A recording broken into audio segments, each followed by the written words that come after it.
All right, this is November 28th, Public Dock Advisory Committee Subcommittee Grant. Those attendants are right now Mary Roslyn Corey and Chris Emmer discussing Mary. Grant. Okay. Mary, 29th. Oh, yes, it is the 29th. I'm sorry, 29th. There we Oh, go. goodness. Apparently, Chris, this helps when Alan has a lot of the Zoom meetings to sort through. It's not always obvious, you know, when it was and who it was. So he just asked us to make sure we got started with that. Okay. Yeah, that sounds great. So primary, Thanks, Chris. in my mind is for tonight is to, I have a matrix to share with you guys. I'm hoping we'll find some ways to summarize the responses so far, and to begin to ask, you know, what are the highest priorities we have for sorting through and beginning to break down the decision making into chunks that we can handle. Makes sense. Okay, so I will share my screen.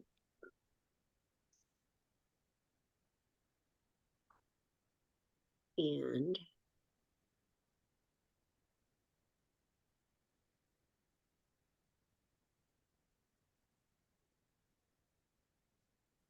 make this bigger.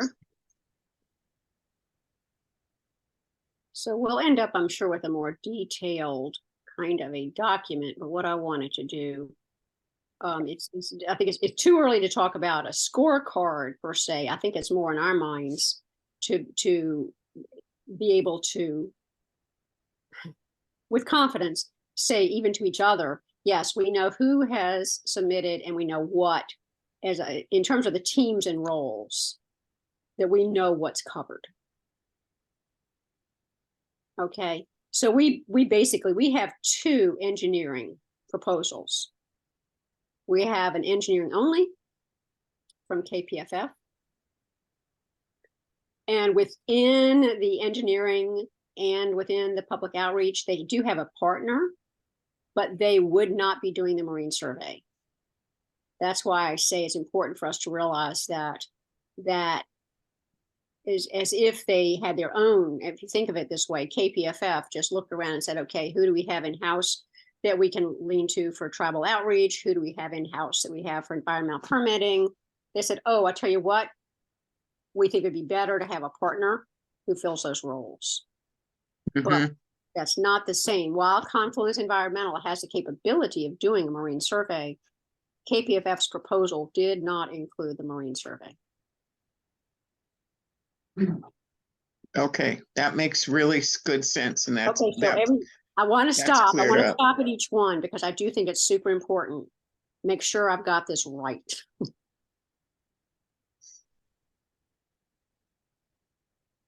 Yeah, no, that was something that I was wondering about, and I'm really glad that you got that cleared up, Lane.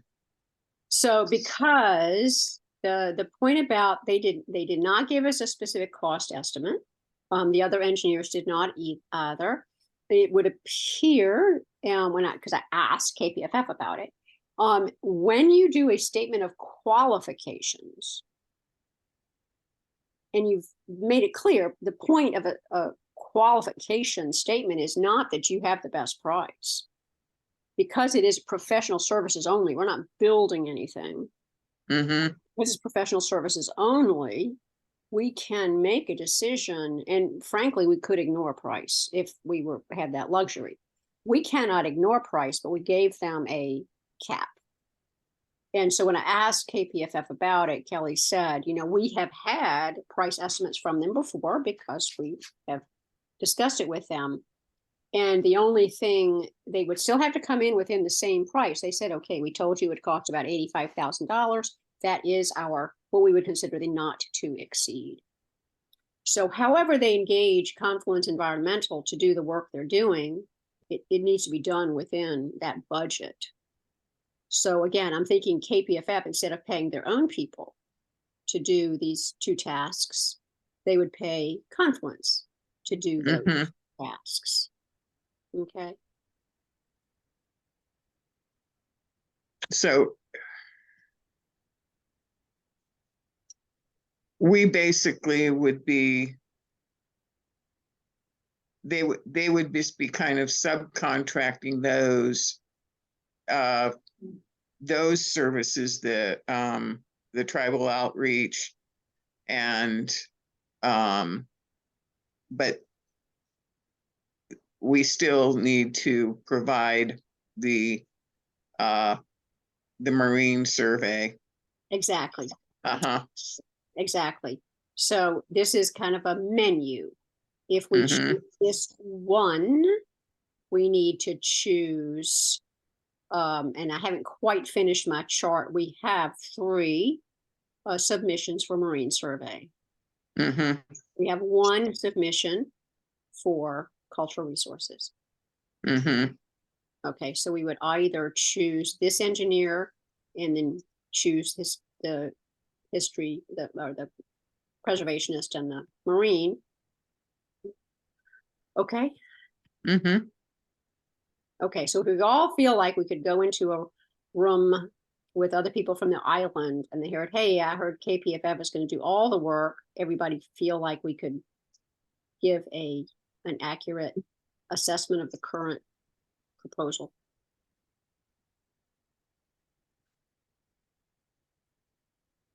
And So Wayne, for clarification in my mind, yeah, P&D engineers, yes, they're proposing all 3 things under their proposal. that's exactly right. They basically had 3 responses: 1 for engineering statement of qualifications, 1 for marine survey qualifications, and 1 for the cultural resources qualifications. So they went out to a team and said, hey, we'll do the project management. Can we say that you would be responsible for everything that's in this RFQ? So in essence, they left it to marine to say, yes, we can do all of that. Cultural resources, yes, we can do all of that. I don't know exactly what the costing negotiation was, but again, they are the same as KPFF in that they have a not to exceed number for each of these. And it is up to them to say, yes, we can still do this for, in essence, $100,000. Now, what KPFF said, and I believe then P&D will also say, is when we're negotiating the contract, they would give us a breakdown. And at one point, I did have in the statement for asking that people give us details like this. This is what we got from Drayton. And we ended up taking it out with the assumption that if you are responding to this, you understand a not to exceed. And I don't think anyone's going to send us one for less. I mean, that wouldn't probably make much sense. But basically what Kelly from KPFF is saying is in the contract, we would give you this kind of breakdown. I don't know if you guys will probably not remember, but this was the breakdown we had from KPFF. It was never which people will do it. It was always a bucket. And so we bumped this up a little bit just to cover ourselves. I think we increased each one by 5% in the grant to just make sure that we were still okay. Okay, so this, I think they saw no reason to resubmit this, whether we've already had this. Yeah, although that is pretty old info. It's a year old. Well, but the bottom line is they say we will perform, we would execute this contract within the stated maximum. $85,000. So the thing is, though, and of course, what we have to be careful about in the contract is making sure that we've listed all the tasks they are responsible for within that.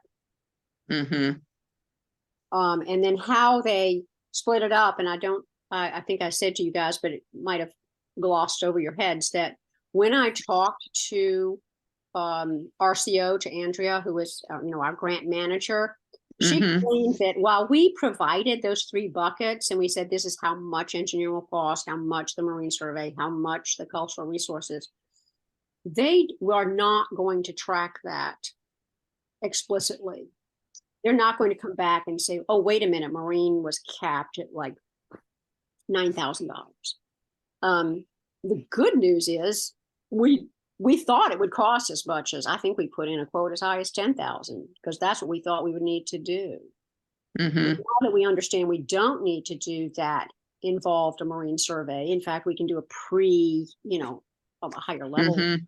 We're in the budget doesn't worry me too much. But as we get closer, we get toward the summer, we see how things have played out, we see how the budget is coming out. If there was a task, we realize, oh, we really should do this within the spirit of the grant that we applied for. We can't come up with some task that's nothing to do with what we're supposed to be doing, right? But she says Right. if we have something that we realize, oh, maybe there's a 4th community meeting. Maybe there's, something that is so within the structure that we proposed that would make sense to do. And we have not otherwise committed all the money, that they are open to us proposing another a related task. Okay. Otherwise, if we don't use up all the money, then yay, they save some money.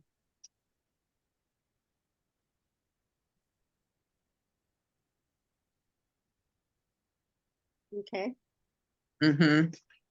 So ready to move on. Let's think about what P&D, and they are in, they're based in Seattle. I think one of the questions will be about, how you deal with, sort of remote action. They have some huge projects. Mhm. But again, I'm not going to focus those so much on their pure qualifications as sort of the who they are, but wrong. I have so many matrices. They have proposed to be the prime engineer, and they would provide the engineering. And they have a partner, and I don't know if you remember, Mary, but this particular company is the one that worked with the Birch Bay, because I recognize. Makers. Yes, remember all the Okay. survey, all the we were so impressed with all the community meetings they had, and the engagement and the presentations, and making sure that they quantified the meetings, and that they knew there would be resistance, and that they managed. It sounded to me anyway that they managed it well. So Mhm. so P&D doesn't really have. Well, I guess you could say there's 4 companies that would be involved. But if we said, hey, we want to use P&D as the engineers and outreach, they'll still be bringing basically themselves plus Makers. Mhm. But Makers doesn't have a separate statement of qualification, because the public outreach, we never asked for a separate, right? They certainly have Mhm. discussed it, and they give a good explanation for what is the methodology, and how would they approach this. But they come as a team. And I have a feeling one reason we did not get more submissions is one of the companies told me that this was not all in their wheelhouse. And I think that probably the community outreach was the thing that it was not. Yeah, sometimes civil engineers are civil engineers. Yeah, straight up. And so the one aspect, I don't know if any islanders will be like, well, couldn't you find a smaller firm that could do this? I think the problem is they would have to team up with someone else. A smaller firm probably is not going to have, as well as the project management, frankly. The point of one thing to think about is they are prime, which means they are managing the other two tasks. Now, the engineering task is big, and the other two tasks are reasonably, more achievable, I think, if we decided that it was okay to have just, and basically hire three contractors. I don't think that them being the prime is an overwhelming advantage, but I believe it is possibly one of the advantages that we'll want to, when we get to the scorecard part, we'll want to think about.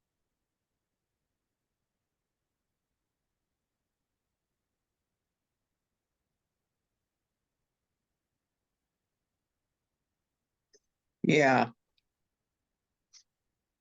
So, for clarification, what we're looking at now, this is all the preliminary stuff that's going to be done. It doesn't necessitate that later on, other smaller engineering firms couldn't be involved necessarily in design and that type of things.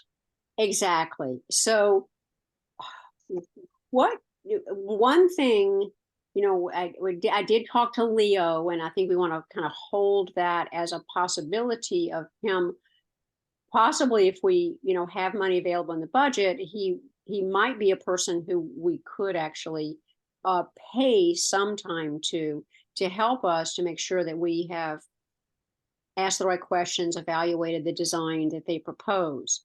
But in the next phase of the pre-construction, for example, just because you have a partner for this first phase does not mean they naturally, automatically become your partner for the next phase. So is that what you're thinking, Chris? Did you mean the next? Yeah. After this grant is done? But Yeah. I realize in talking with Leo that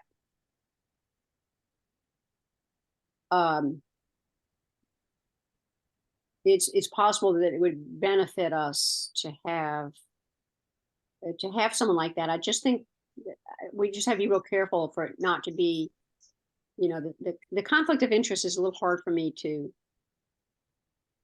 wrap I don't know the legalities of it. I think we'd have to talk to Dannon about, could a person who volunteers and therefore in essence has inside information in a way on the committee, could we still hire them to do a review? Now, if we've already hired these people, it's not as if he's competing with them or anything, right? He would, however, possibly be able to spend more time on the design and bring up things that we hadn't thought of.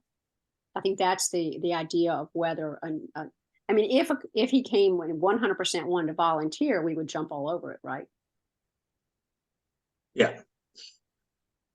Whether has the flexibility to do that, I'm not sure. Well, it seems like we have built-in metrics, their requirements for anybody that would propose to make money on this deal as a business. Yes. And I think that, anybody who's going to submit a proposal has to jump through those hoops necessarily. Yeah. And so, in my mind, it's not an issue because the playing field's level for everybody. I don't know what, I like your point about inside information, but boy, we're being as transparent as we can be. Yeah. And I think that we went kind of, I don't want to say overboard. We went above and beyond in the way we handled the advertising for this, because if you read through everything from say that the county has to do, they still say, but if it's less than, and I think it's $100,000, then you can just have your pool of people you go to, and that's fine. So if it is a low number, yeah, it's not. I think we're fine on it, but I do think we want to show that if there's something Dannon says, oh, you need to make sure you do this, we'll just do it, right? So that's right now. I don't know enough about it, and since I don't, we just go to the person who does, and we would ask Parks and Recreation for their guidance and go with that, right? I mean, we do have Public Works also. I noticed that we knew KPFF has worked with Public Works, But P&D has also, as you read through their statement of qualifications, they have also. They don't give Roland as a reference, but they have done work with Whatcom County Public Works. Okay. So we can ask. Well, obviously, they're very well acquainted with very big projects just from their website. So Yes. this doesn't seem like big deal to them at all. No, and I think one of the questions we just want to address with each of them is, given that that is probably their standard operating mode, we just want to make sure. I mean, they've already figured out from working with us, we are small, we are volunteer, we are not, this is our first rodeo. And just want to make sure that they, I don't know hand holding, but we definitely need to have things spelled out to us. And so we just want to make sure that they, I mean, I'd like to just chat with them a little bit about some smaller projects they've worked with also, just to confirm that. Hi, Roger. I'm glad you were Hello, able to everybody. get on. Hey, Chris. Hi, Lane. Hey, Roger, how are Hello. you doing? We were just in the middle of, we're just trying to make sure we could clarify for our own selves as well as anyone else who asks. We're just wanting to make sure that we understand what proposals we have in hand right now and what,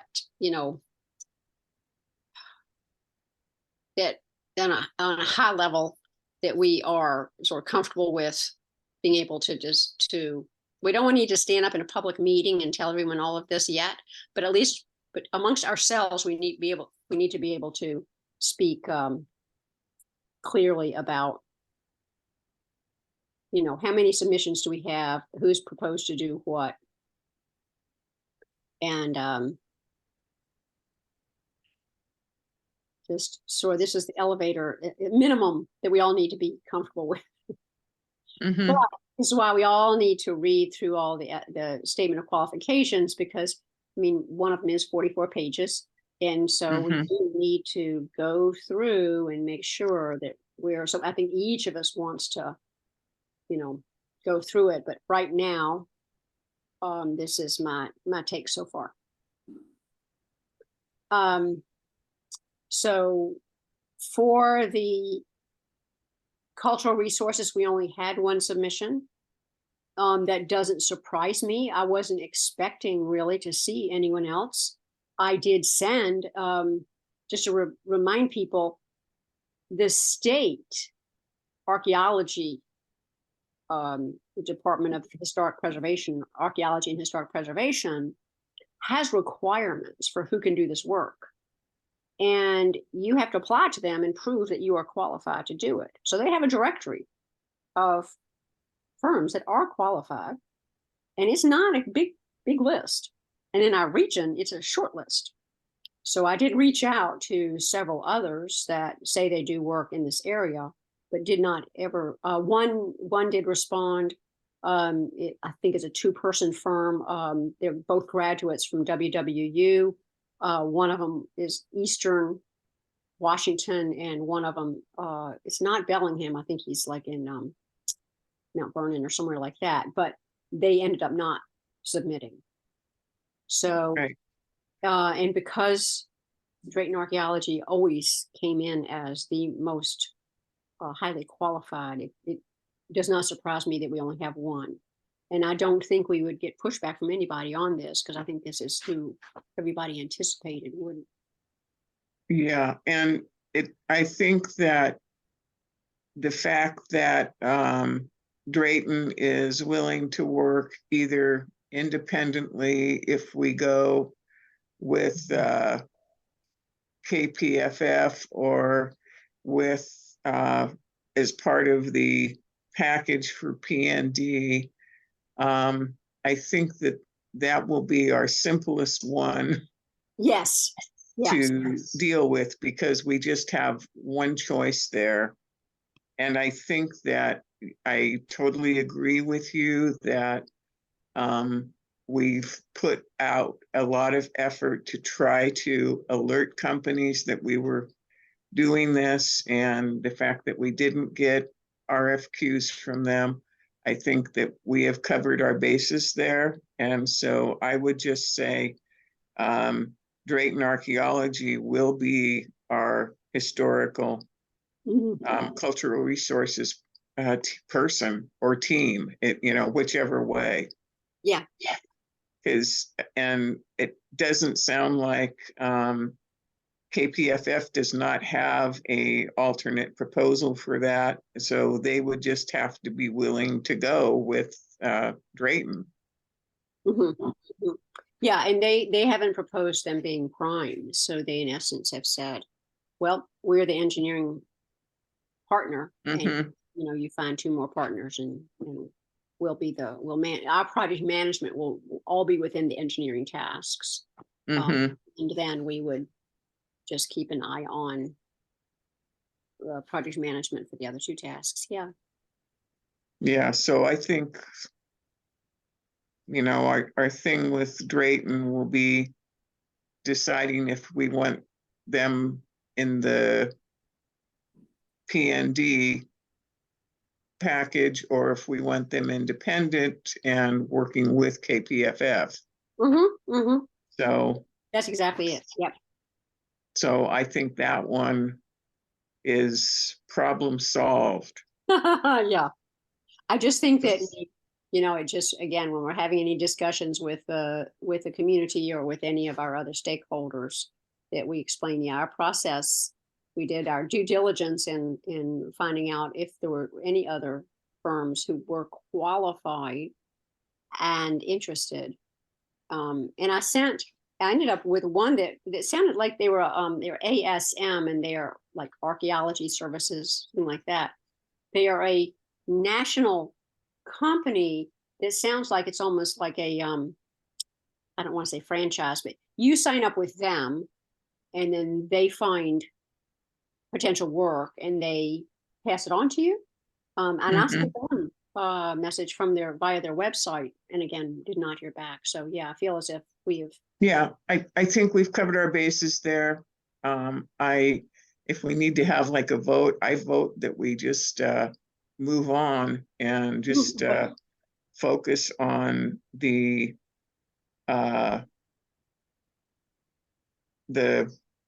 Marine Survey or KPFF and PND proposals. And I agree, Mary. We know that's the one, so no other option. Yeah. And I don't think we want to advertise another round for it. No, I did not appear to be. The only reason apparently you need to resubmit is if you cannot come to terms. In essence, what the RCO guidance was, if you can't come to terms on price, and that's not an issue. So we are able to,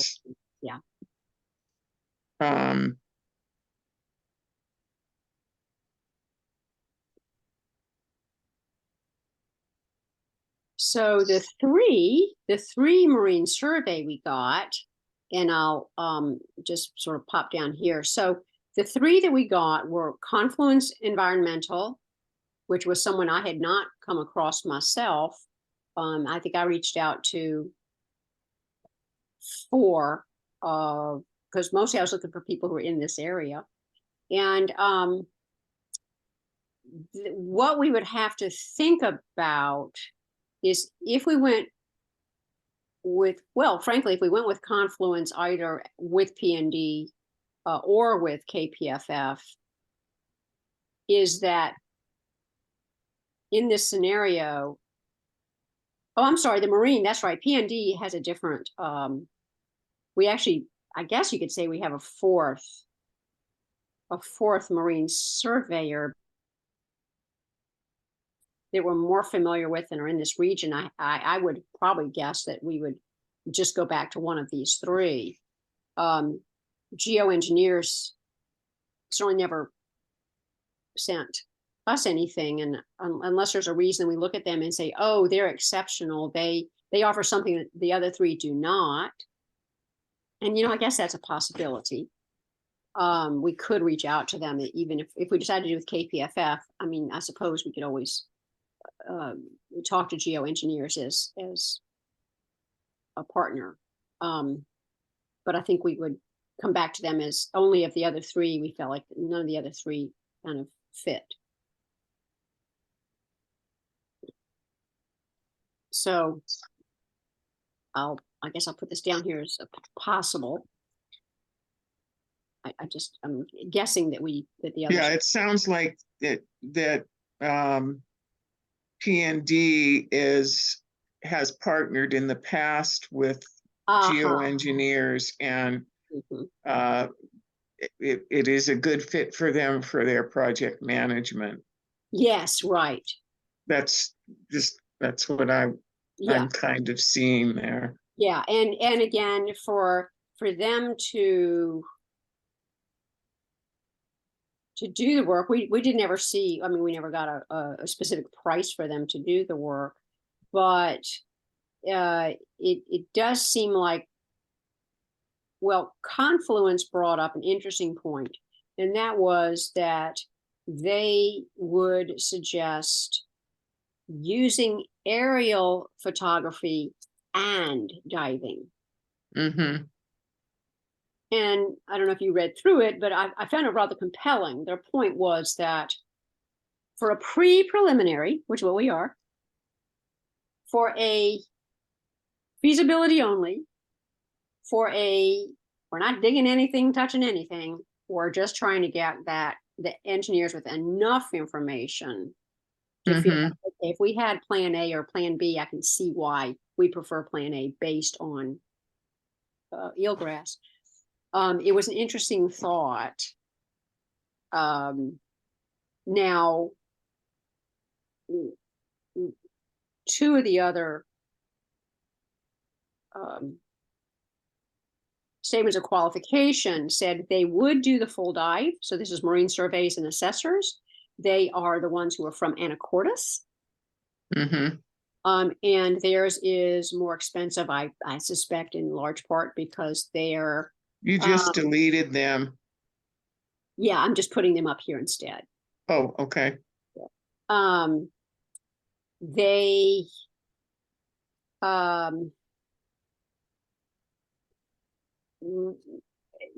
the reason theirs came in more expensive and they came a little over our not to exceed amount is because their price is really all about getting the boats there. The fact that the divers would be in the water a little less time, or they'd have a little less data, given that it's a preliminary and there's fewer passes they have to make, there's less data than they have to collect.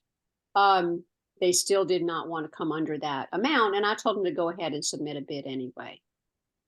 Mm-hmm. So that's why I don't know, and I don't know that any of us on the call are experienced enough to know whether, given a choice of full dive, and getting the data from the cameras themselves versus aerial view is a preference. And we'd have to think about who to talk to. I don't know if Wayne is able to give us any guidance on this. You can tell a lot from the air looking at, especially like with computer aided stuff nowadays, they can, if they have the data, like what the depth of the water is and stuff like that, and if it's a clear day and you can really see like the coloring and stuff like that, you can usually tell how high the stuff is off the bottom. And but I don't know, I think that probably eyeballs in the water is going to tell you a lot about like specific species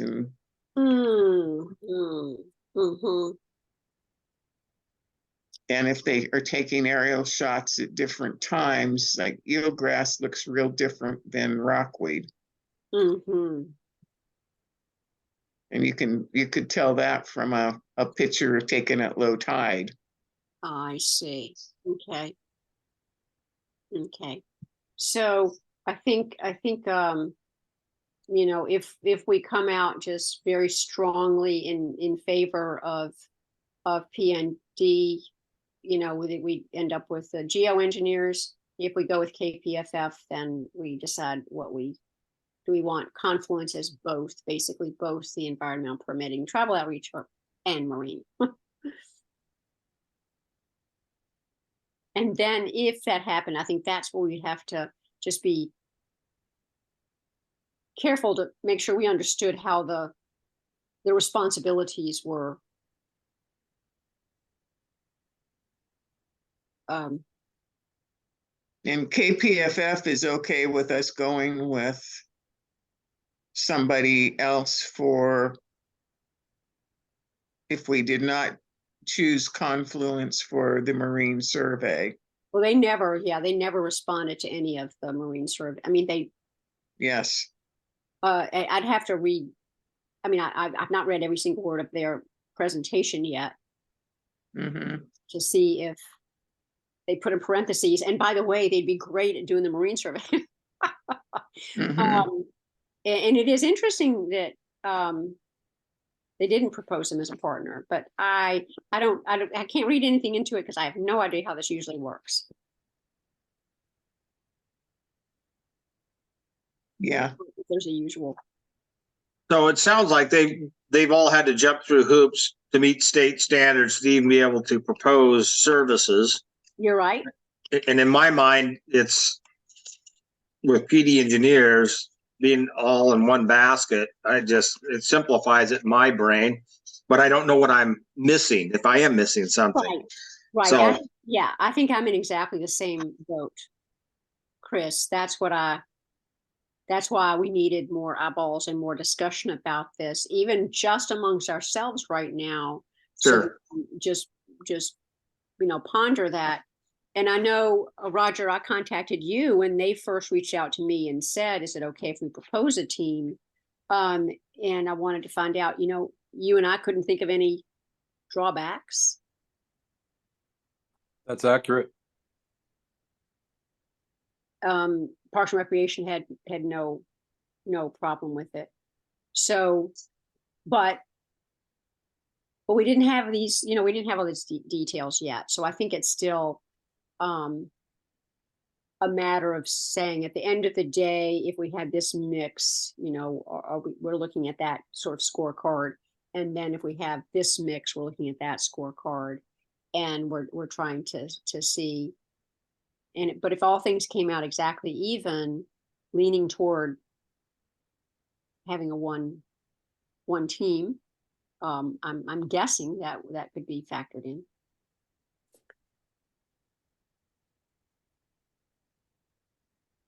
So in my mind, we're the burden of ruling out somebody would be based upon information that we don't have thus far, like from KPFF, if they didn't respond to what you asked them about that. It seems all one-sided in my mind at this point with PD engineers, just because of the simplicity of it. But if we get everybody to read through everything, is what you're saying, maybe somebody's going to find something that's a glaring that we haven't seen yet. Yeah. And So I think, until we've all read through it, yep. boy, more homework. I know. I wish I could say there was some sort of streamlined something, but I realize no, there's not. I think we need to all, again, I was hoping, you know, we have a chance to get better educated before we meet with Parks and Recreation, so that we Right. don't have to keep stopping and saying, oh wait, let me look that up. So it will definitely take some time. It's a good thing that Rod had jury duty this week. I mean, honestly, I keep coming back to, gosh, what have we gotten more proposals? So in the end, oh, and I'm sorry, there's one more marine. They are over on Orcas Island, They're called Gen J. Jan J, yeah, And I talked with them. I reached out to them because they were suggested by Drayton Archaeology. Their cost came in to do all of the work at what we would certainly consider our not to exceed was we put it at 7,000, and theirs is coming in at a good price. If we were just all about the money, that would be kind of overwhelming. But since the money is supposed to be simply a factor, but not a strong grade, they are.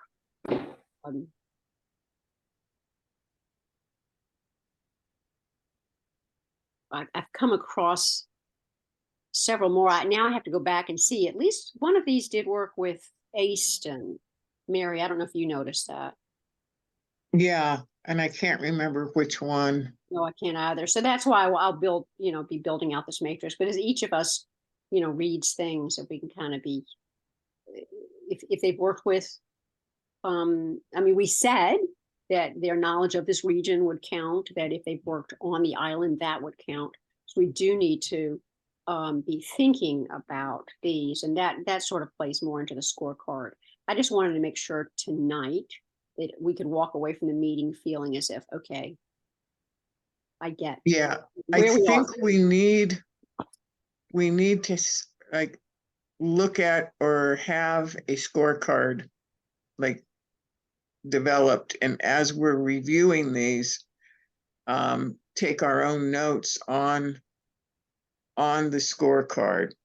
Okay. So you've got, I tell you what, this was, I'm not, I don't know, overly sure. This particular scorecard is a bit, probably a little too complex. It was one I grabbed just so I could look at, but the process itself is in these guidelines, and this was the ones that you would use if you were the county. And what's it say, page 25. And I started to look at this today, and then I'm probably out of time.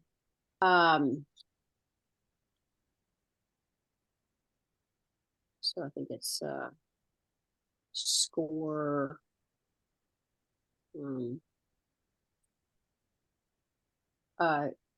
Yeah, so here's some of the discussion about, these are again guidelines for local governments. And we talk about doing the interviews. And at this point, since we only have 2, I would suggest we do interviews. And they talk about, yes, taking out preliminary scores and then having an interview, and the interview then confirms, okay, yes, we're right, or, oh, wait, the scores change once we actually talk to them. So a lot of that getting ready is what do we want to ask? And this is, it says the most frequent reason why someone might challenge your selection is your evaluation was not consistent with the stated evaluation criteria. And we did give them the criteria. So we want to make sure that our scorecard does include it. There are references. Some of them I have to look through and make sure we have references for everybody. We'll need to split that up and do some checking references.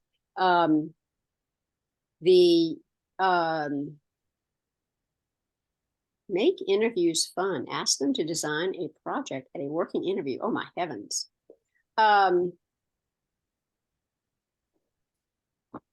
So, there's some guidance for us to keep in mind. And then I think this other scorecard, I must have thought, we didn't want to get too complex. Is this the same? Oh, this is a university one.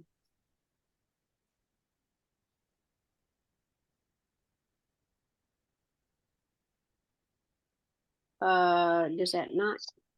Oh, here it is. Oh, they're the ones. Yeah, they're the ones who kind of did the.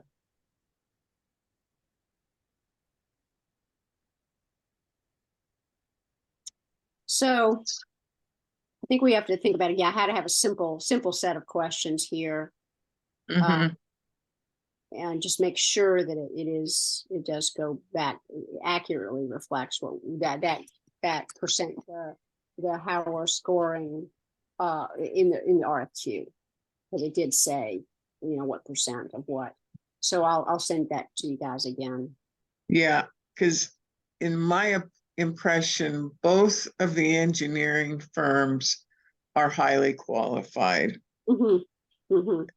From what I've read, what I've seen as far as the projects they've done and stuff like that. They both have local experience and large projects, and to some extent smaller projects too. So I think the key area for me is their community engagement. I think that all of the companies could design a ADA compliant dock that would work for our situation. One of the key areas I think is that it is the community outreach skills and functions, because I think that's going to be an important one, and the tribal and agency engagement experiences.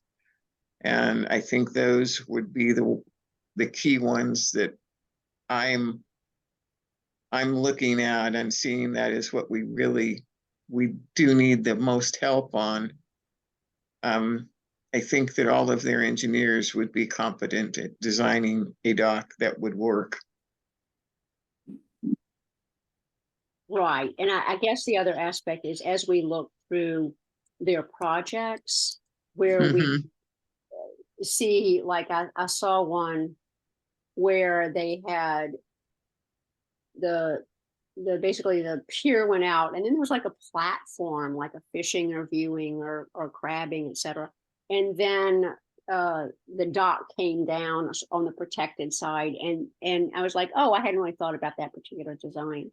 So I think part of Mhm. it is looking at their designs and kind of seeing that they have just a good variety of problems, Mhm. and especially trying to find those that address like this. Like, it's great Yes, to have a super smaller, not lake, yeah, ginormous. not ginormous, and it's not a lake. Mhm. A lot of the And lake, exposed water. Yes. yeah. So I think that's the other aspect. Probably. Yes. So, um, Roger, in your experience, like what have you, because you've done a lot of grant work, what are the things you think we should be looking at as far as our scoring criterias and stuff like that?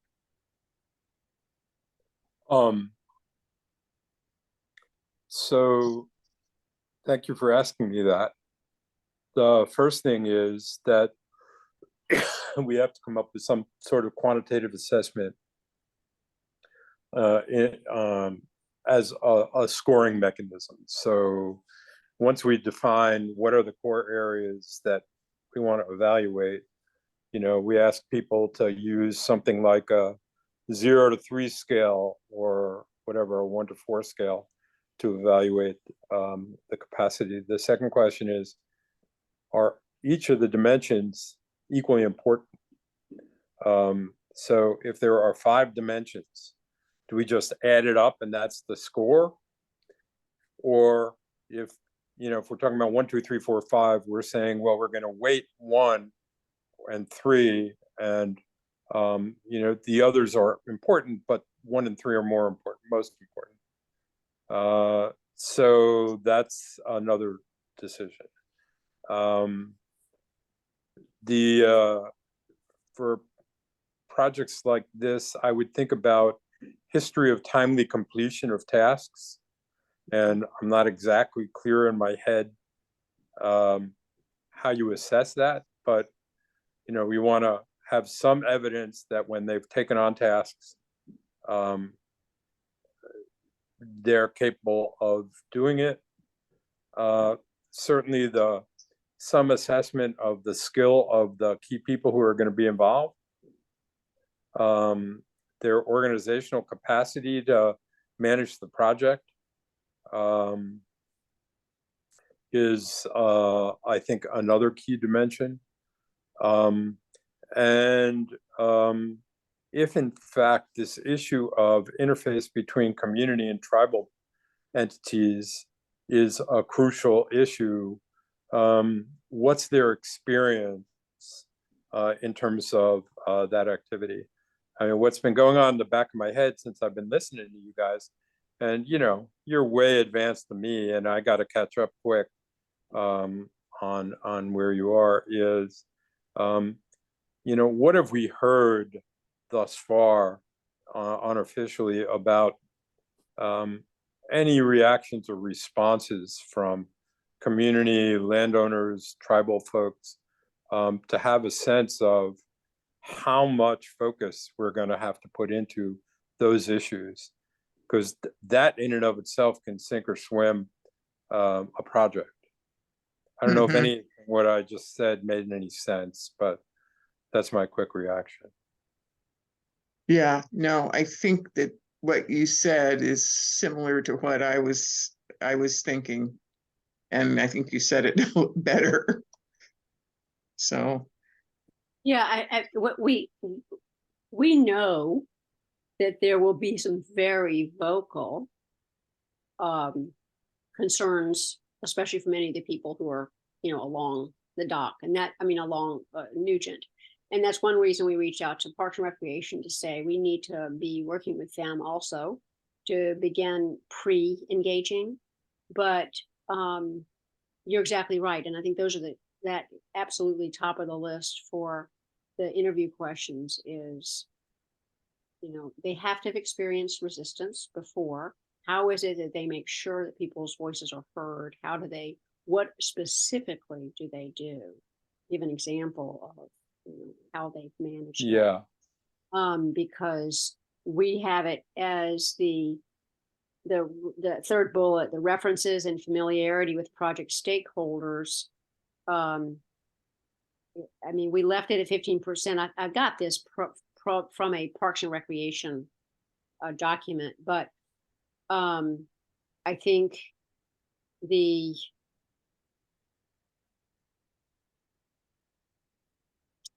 tribal nations we're not sure about. We haven't heard one way or the other about whether we'll get pushback or not. But I think them telling us, you know, kind of the things we don't know would be really critical. If we already knew all of this, we wouldn't need them, would we? So yeah, that's where I think we do each need to come up with some specific questions that we would ask, given the discussions that we've already heard in the past 2.5 years now. From What are the likely themes that you guys have heard, if I can ask, from either community, property, or tribal folks about the areas that they're concerned about? From the neighbors, it is too expensive. The road is narrow. The pedestrian concern, where would people park? Certainly the people who already have homes there, and you know, there's different ways to reach the beach. One way to reach the beach is go down the stairs from the platform, and people say that their property has been vandalized. So noise, how do you control use at night? How do you keep people from parking, just docking a boat and leaving it, abandoning it, or staying very much longer than the 2 hours that we proposed, 2 to 3 hours as proposed limits? Maintenance, bathrooms. So we did, and I can give you a link. I think I summarized all of those in a document, so I can send you that link. Yeah, but most of those anyway quickly sound like, with thought, attention, those issues might be able to be mitigated. Yes. Is that a fair statement? some of them could be, yes, and I think, and it's kind of, you know, one of the things that the owners don't want is they don't want the county property is only like 125, 130 feet wide. And people go down and walk down the stairway down to the beach. And the beach is very rocky and very slippery. But so they wander out of that 125-foot perimeter there. And that upsets people. It's kind of like not in my backyard. And or my front yard. And one thing that I have thought is if we eliminated the stairs down to the beach and provided over water access, we still could be providing people with access to the water and down to the water closer, and that not having the stairway walking down to the beach might make some of the property owners more happy. Because that, you know, so that's one form of mitigation, but I don't know if that would fly with Park and Rec. So, but, you know, there are some things that, you know, that we can do. We might be able to work out an arrangement to park across the street for, you know, a couple of cars, because it's not going to be a super car. I don't think it's going to be a super car dependent thing, except if someone's going to drive a kayak down there to take the kayak off the car and walk it across the street and get it down onto the dock to launch. But I don't know. I maybe docks that I see, oftentimes if there's no launching facility next to them, cars are just down there to pick up people and then take them home. And or if it's just a dock, like a boater pulls up to it and the boater walks up, you know, a boater's not going to be walking up and hopping into a car necessarily, because there's not a launching facility there, except for it would work to launch like a canoe, a kayak, or a small boat you could carry down the dock. But it's mostly a place where a boat that's already in the water can come, tie up, Right. go up to land and do stuff. But that's a good, so I just wrote down one question, which would be, because some of the pushback we've gotten is, you know, you'd have a lot of traffic and you don't have parking, et cetera.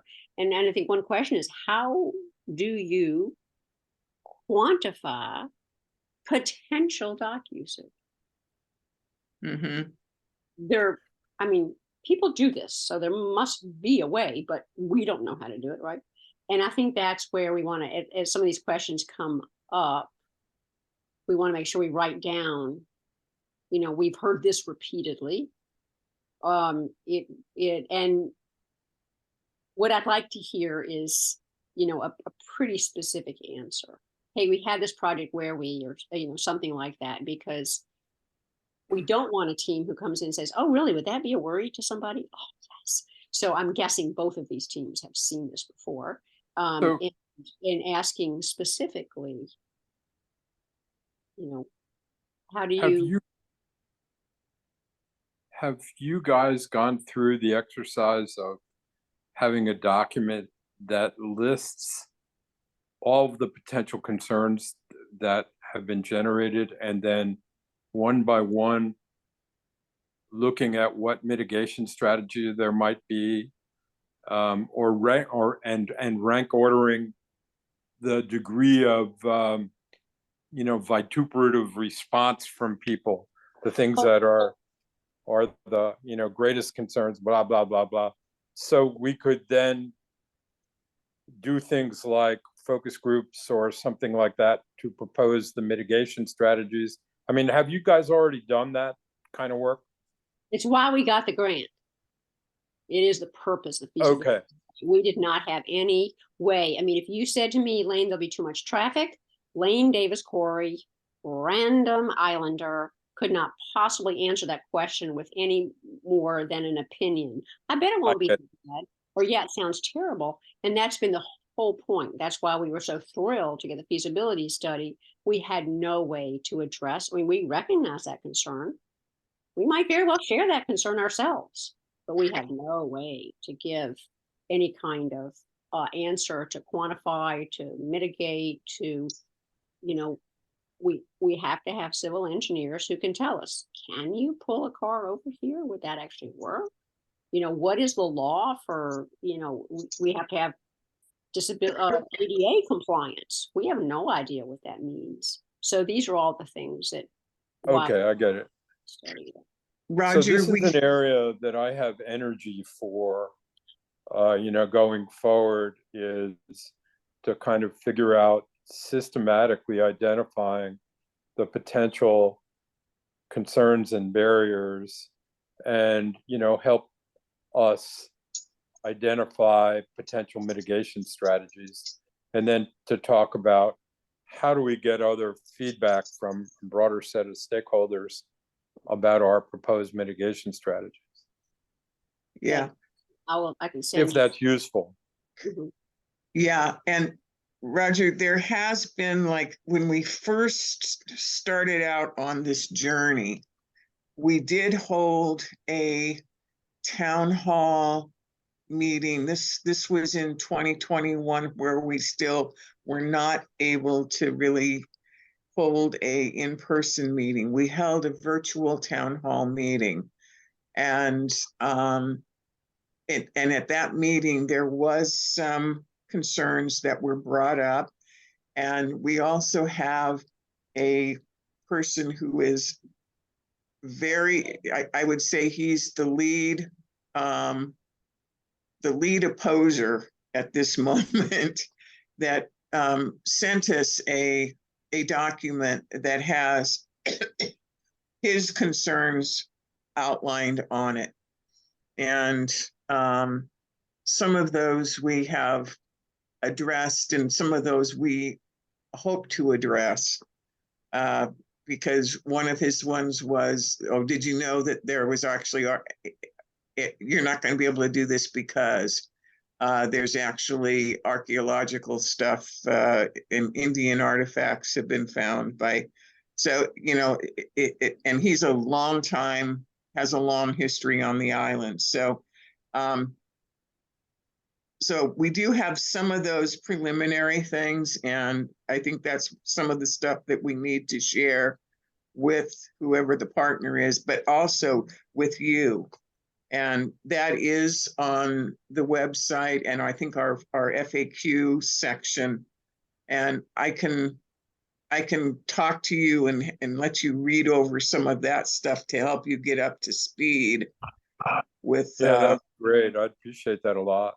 with where we are. Yeah, because I think, and I really like your idea of kind of looking at those. And we also did just an FYI for you, we did a island-wide survey after that meeting that asked, do you support a public dock on Lummi Island, or do you not? And I think, I can't remember the numbers right now, but we had about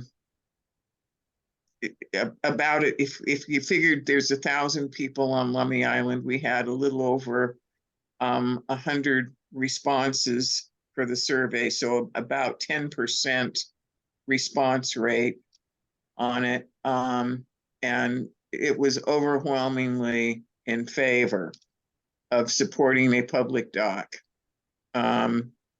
at that time, and this was in 2021, kind of at the beginning of this journey where we were looking at a public dock being a alternate access for, especially for ferry outages.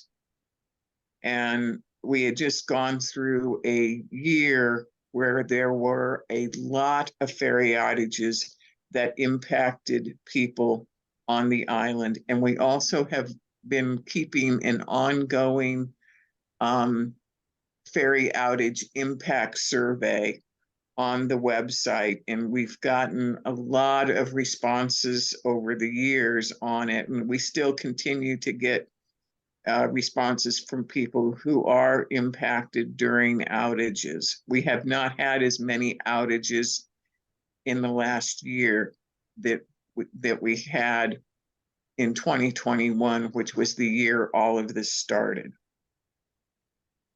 We actually got 200 responses. No, 200 Sorry, I didn't responses. hear that. I'm sorry. Oh, Yeah, 200 responses. yeah, that's right. Okay, thanks, Lane. Yeah, so, and I do have all of that.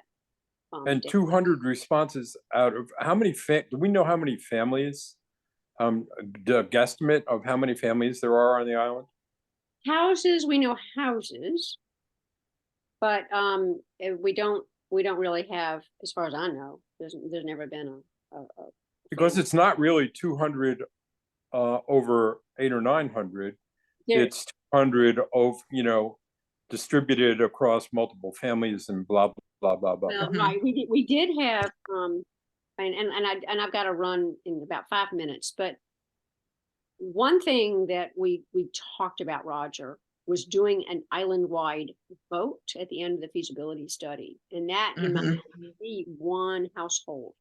The survey was multiple. Yeah. You can tell because we got addresses, but as a proportion still of responses, I'm going to say we had probably 10% who, while they voted, I mean, some of them just flat out voted no. There were some who voted yes, and we didn't actually say, are you in favor or not? We said, should we continue talking to Parks and Recreation about it? So there were people who had concerns, and so I put that at sort of the 10% of some people who are like, yes, we want to have one, just as long as it's not public. Well, And that's no. that's actually a no, right? Or as long as it's not on a map, and it's like, again, that's a no. So we wanted just a super simple, taking the pulse, super high level to get an idea of whether we should even continue investing. And frankly, I mean, the bottom line, folks, this is a feasibility study, not just for the island. It's for Parks and Recreation. It's for Public Works. I mean, it's across the board. Somebody, any of the stakeholders, the tribal nation, any of the stakeholders could pull the plug. And so that's why, yay, we have this feasibility study, because otherwise we'd just be here again, churning the same concerns, the same objections, the same we don't knows. So to actually have data, very exciting. Okay, so I will. This is great work. Well, we've been together a while, haven't we? I will send this tomorrow to you, Ed. I'm sorry, Ed. I was looking at the person. I'll send the consolidation of the comments, and the 2 or 3 people have submitted concerns, and I think 2 actually from one person and one other. And so, but as you, think about how it is that we break it down into some manageable chunks. And you kind of break it down into I have no possible way to answer that yet, versus we can see that we could begin to think about that. And also you want to make sure that over time, the 3 of us haven't forgotten some stuff that we meant to include, and be sure that before we get started, that our engineers know. So it'd be great to have another set of eyes. I haven't looked at it for a while. Okay. Yeah. Yeah, well, I know you have to go, Lane, because it's getting to be close. Yeah. Let's So see. awesome. And I'll toss around some ideas of the scorecard. But in the meantime, if you guys, again, primarily read through the statements of qualifications, and also be thinking about those interview questions. What kinds of things would help you to feel more comfortable? What would sort of be discriminating in your like weighing? Oh, this, I would like to hear this versus this, that kind of thing. Mhm. That would be some. And then hopefully we will be able to get together on Friday. Yeah, I think when you flashed up that the thing with the criteria Yes. that was mentioned in our SOQ thing, I think we need to, as we are reading through those, I think we need to like kind of start marking those things off on each of those categories. Yeah, I realize now probably for each of them, we need a couple of examples. Or something that it spells out, this would get points, this would not get Yeah, points. this is something that I think is a strong thing and would award points for. This, I think they're lacking. And so I would, and so I think that we can use that as we're really diving deeper. I've gone over and done a cursory and Yeah. about of them, but I have not gotten into the weeds looking at criteria. And I think that's what I want to do before Friday, because I'm going to be sitting in a car riding and I'm going to have paper notes ahead of me. I'm also going to set the Zoom up so that it will start recording whenever the first person comes Yeah. on. Oh, okay, great. Thank you, Mary. Okay, I can do that so that it will begin recording automatically. So that way you don't have to worry about if I can start it from my phone or not. Okay, Okay, great. Thank you. and I'll slip away, continue. Okay. And we will talk to you guys soon. Good to see you. Good to see you. Good to see you, Roger. yeah, And we'll chat soon. Bye. yeah. Thank you so much for including me. You bet. Oh, thank you I'm looking forward to a fresh perspective and some expertise with grants, because as far as I know, maybe Lane and maybe Chris, but I'm a total nobody in the park. Novice. Yeah. Yeah. Yeah. I don't know much about anything, but I do know about grants and grants management. Mm-hmm. And that's what we need. Great. Yeah, fantastic. Thank you so much, Roger, for coming on. Yeah. Oh, sure. And if you have any little questions you want to ask me, or I can tell you where to go, like on the community website. Have you visited that site, Roger? I did. Okay. And there are some things that, specific lines under there. I could tell you like where some of the stuff is. That could give you some background information. Like, Great. have you looked at Great. any of our slide presentations that we did to Park and Rec or to the community? I have not yet. I mean, I've Okay. seen them, but I haven't looked yet. Okay, because that will kind of give you some background. Because initially, Chris and I were the ones that kind of got this ball rolling. And Chris had been frustrated. Why don't you say why you got it rolling, Chris?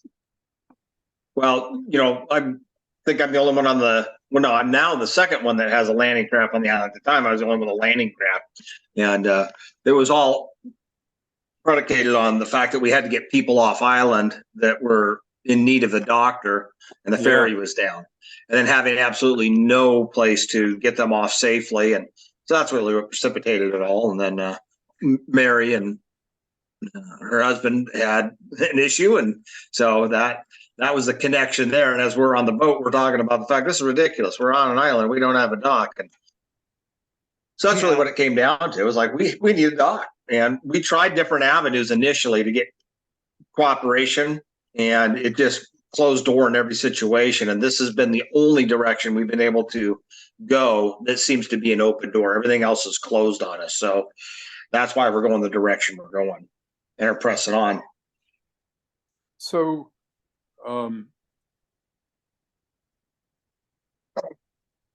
if in fact there was a dock, well, let me say that I'm trying to get my thoughts together. Okay. Does there not being a public dock limit or inhibit the island's opportunities to do anything else that it wants to do? So regulatorily, are there any things that if we had a dock, we would be able to move in a certain direction? If we don't have a dock, we're not. Did that question make sense? Mm-hmm. To me, it does. Yeah, my Yeah. answer would be that's part of what the process we're going through right now. That these are questions that we can't answer, thus the grant to move forward with the qualified groups to answer some of these questions. And that's what we've come Right. up against. And I went, well, we don't know, so you tell us what to do. And we're relying upon the county now, Parks and Recreation in particular, because in our mind, that's the only feasible site, is to guide us in that. And they need guidance from these contractors to be able to have them make an educated decision. Yeah. And there is,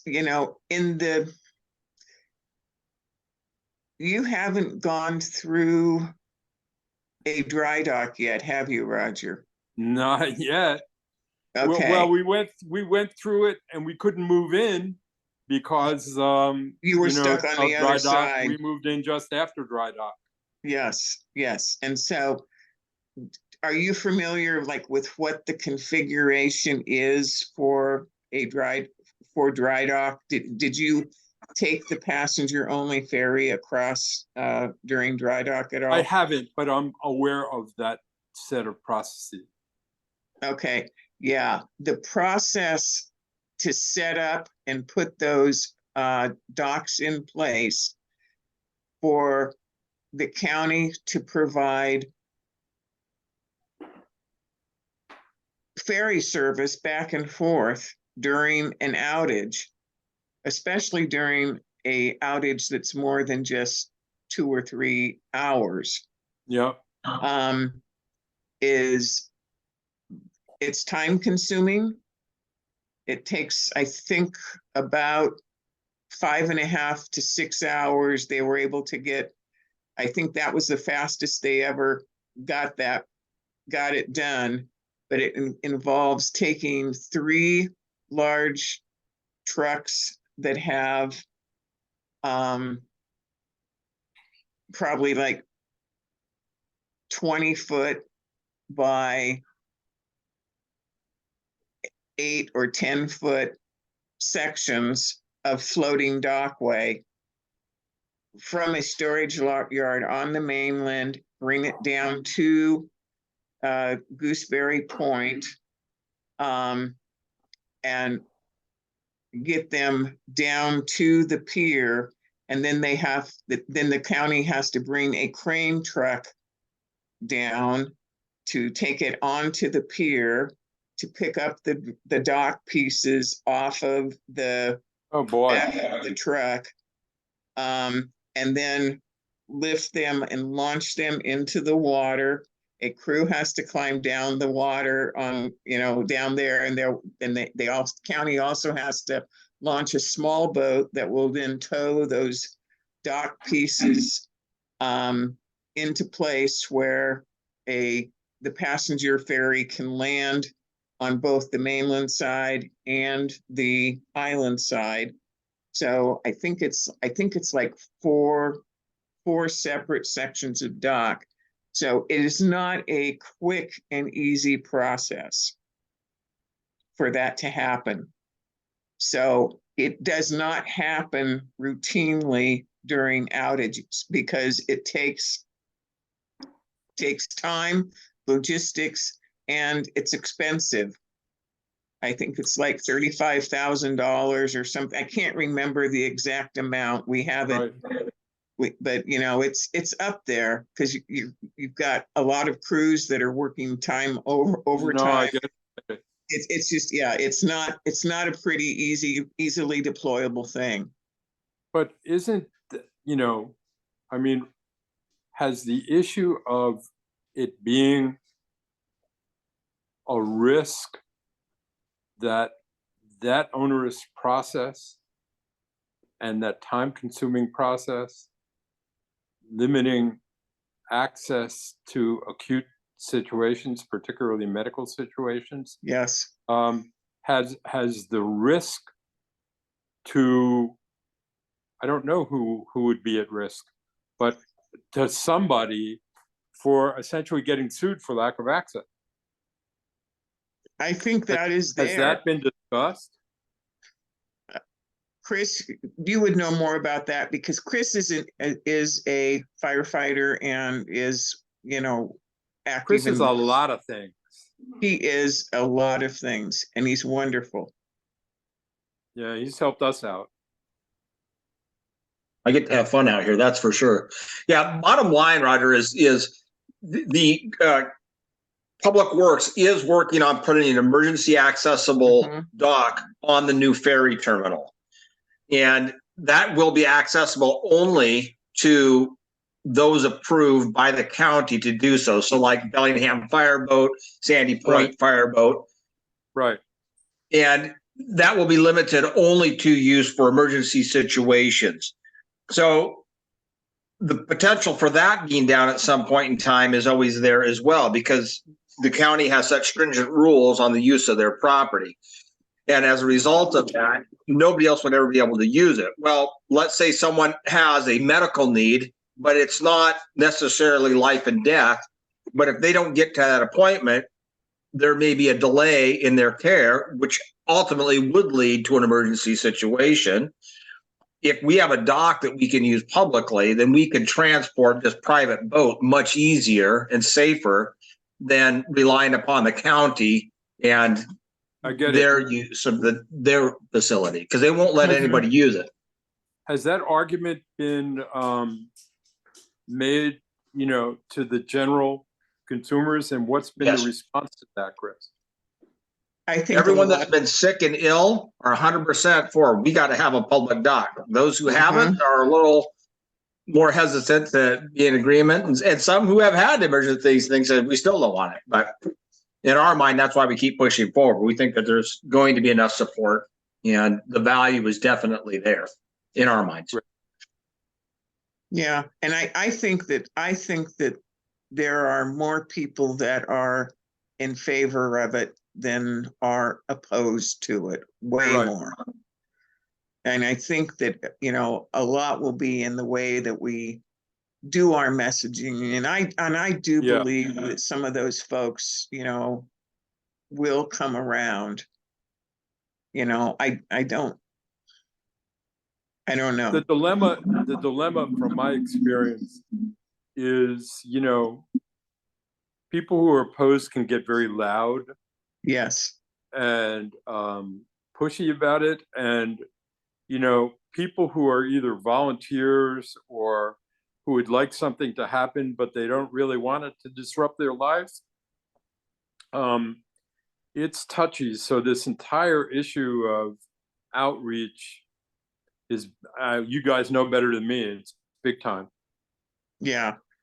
No, that I think is like, it's like a huge thing, because I also know that if we get islanders engaged, and really get behind this, it really will pay off, and we will make a dock happen on the island. I get it. Get it. I think Lummi Island, you know, and I totally understand what you're saying, Roger, about like, yeah, like Chris and I and Lane and Dave, like we know we have already gotten flack from people, you I know. get it. And I just say, you know, walk a little bit, try to put my shoes on July 19th, 2021. And I'll just, you know, my husband had to go pee and he couldn't. You know, he was undergoing bladder cancer treatment and he could not empty his bladder. And that is not an emergency situation. So that's not a point where they can call a helicopter in. Right. It's not life-threatening. But that ferry was out from about, I don't know, 1 o'clock until 8 o'clock the next morning. I think they took something like 7 liters of fluid or something out of his bladder. I get it. And, you know, it would have turned into a life or death situation if his bladder had burst. Period. I get it. And yeah. And so, and that was like that was my little moment as we were like crawling down those rocks into Chris's like boat that saved us. You know, there's got to be a better way. And I had lived here for a long time. I am a boater. And I had just never ever thought about it until then. And yeah, Chris and I had some good conversations after that. Well, I'm going to help any way I can. Yeah. But for right now, I think I'm going to need to sign off and Okay, good. a couple of things. All right. Yeah, thanks for being here, Roger. Thank you, Mary. I as well. Gonna run. Mm-hmm. Good night, All right. and we'll Talk talk to you soon. Friday. Bye-bye. Talk All right, Friday. bye-bye, all.